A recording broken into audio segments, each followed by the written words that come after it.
Mieux comprendre et connaître les Marocains du monde, renforcer la protection des droits, soutenir et encourager la contribution des talents expatriés au développement du royaume, co-construire des liens innovants. Telle est la gageure de cette conférence de presse tenue à Rabat par le Conseil économique, social et environnemental.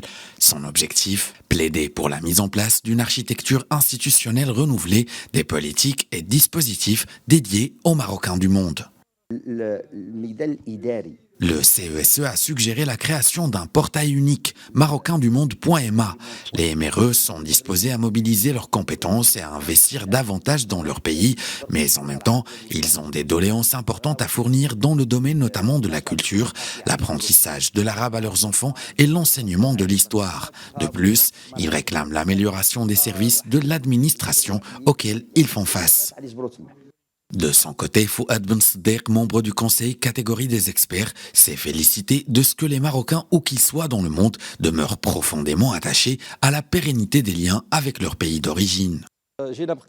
Les Marocains sont et demeurent, où qu'ils soient dans le monde, profondément attachés à la pérennité des liens avec leur pays d'origine. Mais leurs aspirations changent. Ils veulent des liens rénovés, même si la plus grande partie d'entre eux n'aspirent pas à retourner s'installer définitivement au Maroc, mais aspirent plutôt à des liens réguliers qui peuvent être économiques ou culturels. À noter que le Conseil économique, social et environnemental a sollicité du 8 au 29 octobre 2022 la contribution des Marocains du monde à travers sa plateforme Oucherikou. Les résultats de la consultation ont globalement donné un aperçu sur la situation des Marocains du monde, leur perception et leurs perspectives.